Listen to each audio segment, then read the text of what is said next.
हरे श्री गुरुपवनपुरपते पाहि मां पाहि दशकं 98 ऐந்தாவது श्लोकम् शब्दब्रह्मेति कर्मेत्यनुरिति भगवन् काल इत्यालपन्ति त्वामेकं विश्वहेतुं सकलमयतया सर्वथा कल्प्यमानं वेदान्तैर्यत्तु गीतं पुरुषपरचिते आत्माभिधं तत्तु तत्त्वं प्रेक्षामात्रेण मूलप्रकृति विकृतिकृत् कृष्ण तस्मै नमस्ते।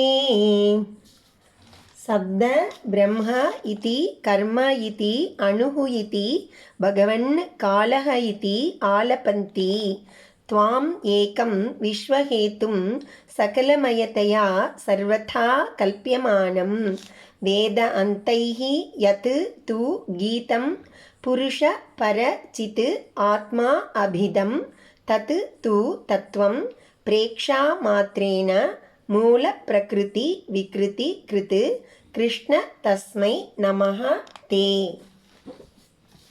பகவன் இறைவா, சர்வதா எல்லா வகையிலும், சகலமயத்தையா எல்லாமாகவும், கல்பியமானம் கருதப்படுபவனும், விஸ்வஹேத்தும் பிரபஞ்சத்திற்கு காரணமானவனும், ஏகம் ஒரே பொருளுமான, துவாம் உன்னை, சப்த பிரம்ம இதி ஒளிவடிவான பிரம்மம் என்றும், கர்ம இதி வினை என்றும், அணுகு இதி அணு என்றும், காலக இதி காலம் என்றும் ஆலபந்தி கூறுகின்றனர்.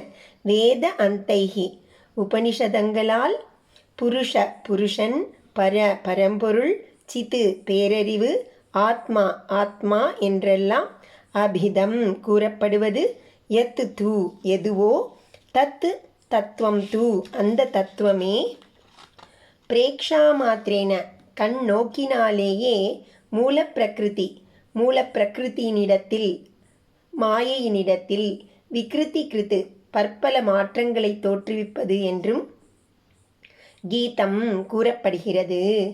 கிருஷ்ணா, ஓ கிருஷ்ணா, தஸ்மை தே நமஹா அவ்வாறு கூறப்படுபவனான உனக்கு நமஸ்காரம்.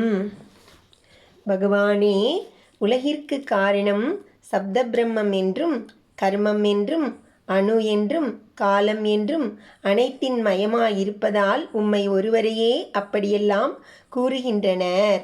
மேலும் வேதாந்த வாக்கியங்களால் எது புருஷன் என்றும், பரம்பொருள் என்றும், சித் என்றும், ஆத்மா என்றும் கூறப்படுகிறதோ அந்த தத்துவமாகிய நீர்தான் கடைக்கண் பார்வையால் மூலப்பிரகிருதியையும் அதன் விக்கிருதிகளையும் சிருஷ்டிக்கிறீர்.